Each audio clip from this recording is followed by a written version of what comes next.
Bung Tomo adalah salah satu pahlawan nasional yang mampu menggerakkan semangat rakyat untuk terus berjuang dengan semangat. Di bawah kepemimpinan Bung Tomo inilah peristiwa penting tanggal 10 November tahun 1945 terjadi dengan sangat heroik. Kepiawaian Bung Tomo dalam menyebarkan pidato juga sangat menggugah. Tidak mengherankan kalau perjuangan di Surabaya juga ditiru oleh gerakan serupa di seluruh kawasan Indonesia untuk mempertahankan kemerdekaan. Bung Tomo lahir di keluarga menengah dan berbeda dengan teman yang ada di sekitarnya.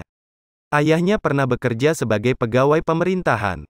Ibu dari Bung Tomo bekerja sebagai distributor lokal mesin jahit. Selanjutnya Bung Tomo mengenyam pendidikan pertama, sekolah rakyat. Bung Tomo pertama kali mengenyam pendidikan di bangku sekolah rakyat, SR, di tanah kelahirannya Surabaya. Sekolah rakyat yang ditempati Bung Tomo adalah sekolah dasar yang didirikan pertama kali pada tahun 1914 pada zaman penjajahan. Kedua, masuk sekolah Mulo, setingkat SLTP. Setelah Bung Tomo menamatkan pendidikannya di sekolah rakyat, ia melanjutkan pendidikannya ke sekolah Mulo. Mulo adalah singkatan dari Meerutgebreid Lager Onderwijs, yaitu sekolah yang didirikan pada masa kolonialisme Belanda. Sekolah ini didirikan oleh pemerintah Hindia Belanda pada tahun 1914 yang tidak hanya diperuntukkan bagi orang-orang Indonesia. Di sekolah Mulo, kedewasaan dan keberanian Bung Tomo semakin bertambah.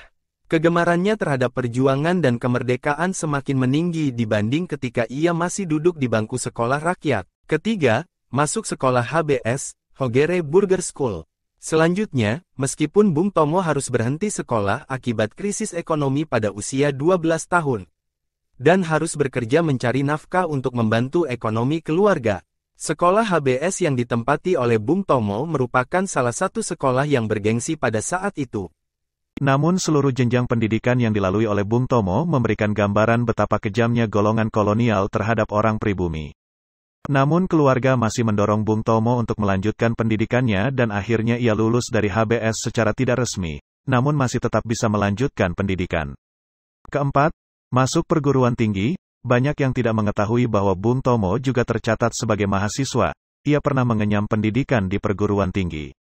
Bung Tomo ingin berkonsentrasi dalam pergerakan sosial kemasyarakatan, kepemudaan, dan perjuangan, membela bangsa dan negaranya. Mengenai kehidupan pernikahan Bung Tomo. Di balik semangat juang yang digelorakan Bung Tomo waktu perang di Surabaya, ada sosok wanita muda yang menjadi dambaan hatinya. Wanita tersebut bernama Sulistina, yang berasal dari Batu, Malang. Pernikahan Bung Tomo dan Sulistina berlangsung pada tanggal 19 Juni tahun 1947.